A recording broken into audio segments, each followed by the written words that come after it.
کہ قبر پر جانا حکم مصطفیٰ کی تعمیل کرنا ہے.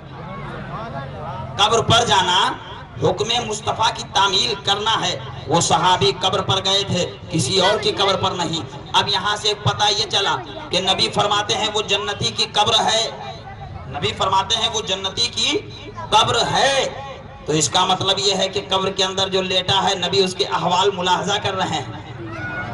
نبی اس کی کیفیت کو جان رہے ہیں کہ اندر لیٹنے والا کیا ہے, اللہ پر اوپر ظلم کیا جا رہا ہے یا اس پر اجر کیا جا رہا ہے. نبی جان رہے ہیں. اب پتہ یہ چلا کہ نبی کو غیب کی خبریں ہیں. نبی اندر کی چیزیں جانتے ہیں. نبی جس طرح باہر دیکھتے ہیں ویسے ہی اندر دیکھتے ہیں. نبی جس طرح حضرت انس کے ارشادات کو سن رہے ہیں, نبی حضرت انس کے فرمودات کو سن رہے ہیں, اسی طریقے سے پیغمبر اعظم رحمت عالم صلی اللہ علیہ وسلم ورقہ بن نوفل کی قبر کا حال ملاحظہ کر رہے ہیں اور پیغام دے رہے ہیں کہ انہوں نے نماز ایک ٹائم کی. اب یہاں پر سوال پیدا یہ ہوا کہ نماز تو ایک ٹائم کی نہیں پڑھی تھی, پھر جنتی کیسے ہوئی؟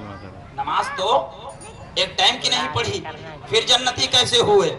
تو حضرت انس بول اٹھے, ارے او نماز کے نام پر لوگوں کو گمراہ کرنے والوں, نماز کے نام پر لوگوں کو تبلیغ کر کے اپنے قریب بلانے والوں, ہم بھی نماز پڑھتے ہیں مگر فرق اتنا ہوتا ہے کہ تمہاری نماز کچھ اور طریقے سے ہوتی ہے, ہماری نماز محبت مصطفیٰ میں ڈوب کے ہوتی ہے, ہماری نماز نبی کی یاد میں گم ہو کر ہوتی ہے. جب ہم نماز پڑھتے ہیں تو ہماری نمازوں کا یہ عالم ہوتا ہے کہ جب ہم کھڑے ہوتے ہیں سبحان اللہ تو نبی کے بارگاہ میں نے جو کل جملہ ایک کہا تھا آج اسی کی تشریح کرنا چاہتا ہوں کہ رب نے فرمایا محبوب تیرا دو نام ہے, ایک زمین پر احمد, زمین پر محمد, اور عرشی نام احمد.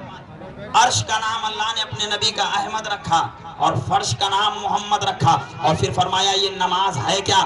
آج تمہیں نماز کا راز سمجھائے دیتا ہوں, آج تمہیں نماز کا مزہ چکھائے دیتا ہوں. فرمایا یہ نماز کوئی اور نہیں بلکہ احمد کی شکل کا نام نماز ہے. میرے رسول کی ذات کے معمے کا, میرے رسول کے نام کا نام ہی تو نماز ہے. میرے رسول کی ذات کے نام کا نام ہی تو نماز ہے. اب آپ کہیں گے کیسے؟ تو جو لوگ اردو پڑھنا لکھنا جانتے ہیں وہ سمجھیں غور سے, جو نہیں جانتے ہیں وہ بعد میں سمجھیں اردو پڑھنے والوں سے. احمد کے اندر سب سے پہلا حرف الف ہے جو بالکل کھڑا ہے, الف. اور اگر الف نہیں جانتے ہیں تو ایک بنا دیجئے, جس طرح ایک ہوتا ہے وہی الف ہے, الف. تو فرمایا الف کو دیکھیے تو نماز جب ہم پڑھتے ہیں, جب ہم کھڑے ہوتے ہیں جسے قیام کہتے ہیں, جیسے آپ مغرب میں پہنچے امام صاحب تلاوت کر رہے ہیں الحمدللہ رب العالمین, جس میں امام پڑھتے ہیں اسی کہنا چاہیے اسی حرکت کو قیام کہتے ہیں. تو اللہ فرماتا ہے محبوب تیرے نام کا پہلا حرف قیام ہے. تیرے نام کا پہلا حرف اپنی نماز میں نے قیام کیا ہے. عبادت میری ہوگی, شکل تیری ہوگی. عبادت میری, شکل تیری ہوگی. الف یہ قیام ہے جو ذات مصطفیٰ کو بتا رہا ہے کہ عبادت خدا کی ہو رہی ہے مگر شکل محبوب میں ڈھلی ہوئی ہے, شکل محبوب میں ڈھلی ہوئی ہے. الف قیام بتا رہا ہے, اور پھر اس کے بعد ہے آتا ہے اس طرح. تو فرمایا یہ کیا ہے؟ ہے کو دیکھیے آدھا جھکا ہوا, آدھا جھکا ہوا. ساتھ جیسے اپنا ہوتا ہے تو ساتھ کے اندر ایک چھوٹا سا ڈبہ اور کھینچے, یعنی جب انسان کا سر ہوتا ہے تو وہ نیچے اور دھڑ بالکل سیدھا, اور پھر اس کے بعد کولے سے لے کر پیر تک بالکل نیچے ڈھلا ہوا. تو جب دیکھیے تو ساتھ میں آگے ڈھلا ہوا ہوتا ہے, اسی کو رکوع کہتے ہیں, اسی کو رکوع کہتے ہیں. نبی کے نام میں دوسرا حرف ہے, یہ بھی رکوع کی عظمت کو بتا رہا ہے, رکوع کی حالت کو بتا رہا ہے. پھر اس کے بعد میم ہے, میم کو دیکھیے بالکل سرخم کیے ہوئے, میم بالکل سرخم کیے ہوئے ہے.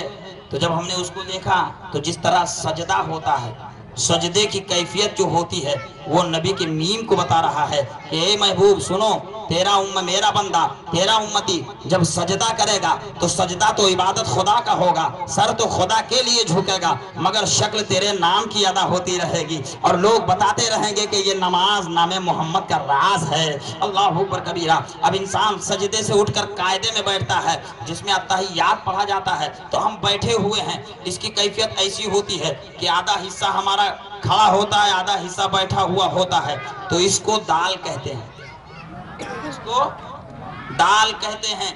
पूरी नमाज के जितने 4 अहम रुकन हैं, ये चारों नमाज अहमद में ढला हुआ है। तो अल्लाह ताला ने, और फिर मुफस्सिरीन फरमाते हैं, नमाज जो मिली थी वो जमीन पे नहीं मिली थी।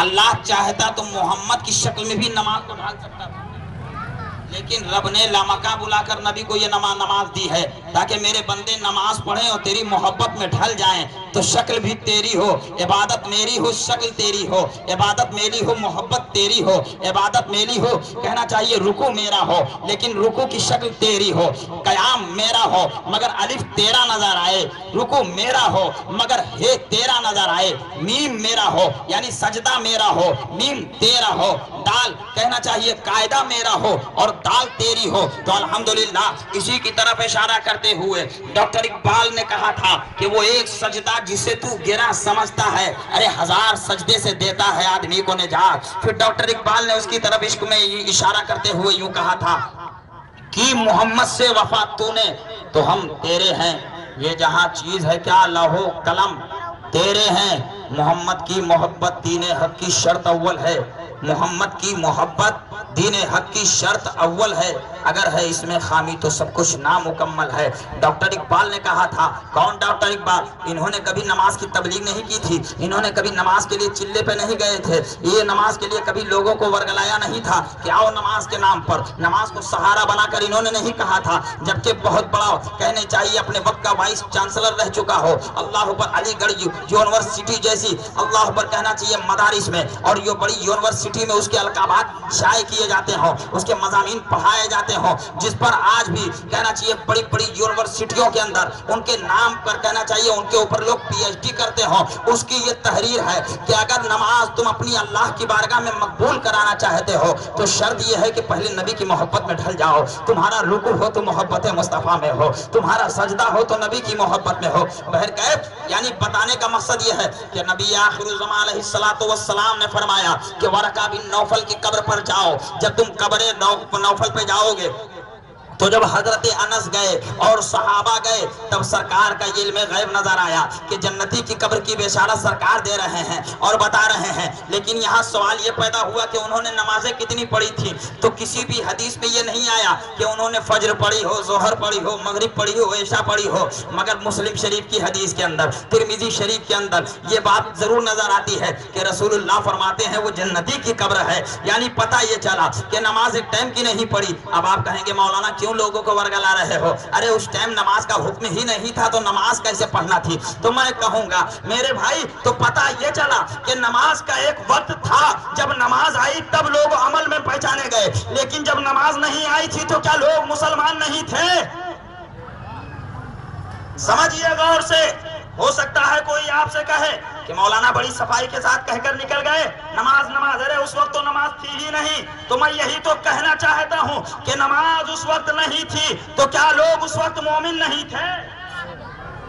पता ये चला कि नमाज एक अलग नाम है, ईमान एक अलग शय है। ईमान नाम है मोहब्बत रसूल का और नमाज नाम है उस इबादत में डूब जाने के बाद जो तुम्हें मंजिल हासिल होती है। जब कोई मुत्तकी होता है, जब कोई परहेजगार होता है, जब कोई नमाज का पाबंद होता है, जब कोई इंसान अपनी हस्ती को अल्लाह के लिए वक्फ कर देता है, तब परवरदिगार आलम उसे विलायत अता करता है, उसे दोस्ती दोस्त बना लेता है, उसे मर्तबा दे देता है। और जब रब जिसे मर्तबा देता है तो उसकी अजमत को कोई घटा नहीं सकता। तो वो नमाज जो इसको रसूलुल्लाह को जब रब ने सरे अर्श बुलाकर अता फरमाई, उसको लाए मुस्तफा, पढ़ने के बाद अगर उम्मत पढ़े तो वेलाई वली बन जाए, उम्मत पढ़े तो मर्तबा मिल जाए। तो जिस नमाज को मुस्तफा लाए हैं उसको पढ़कर लोग विलायत पाते हो, तो जो मुस्तफा नमाज ला रहे हैं उनका मकाम क्या होगा? नारे तकबीर, नारे रिसालत, मोहम्मद मुस्तफा, जश्न शहीद आदम, उलमाए अहले सुन्नत। सुभान अल्लाह। कौन रसूल? ऐसा रसूल, सुभान अल्लाह। आओ सुनो जरा जोर से बोलो। मेरे आका विलादत हो रही है मुस्तफा की, ईमान ताजा हो जाएगा इंशाअल्लाह। जरा ज़हन लगाएं, अब मेरा माहौल बन रहा है, मेरा मूड बन रहा है इंशाअल्लाह ताला। आपको एक ऐसी हदीस सुनाता हूं कि ईमान ताजा हो जाएगा। जरा जोर से बोलो।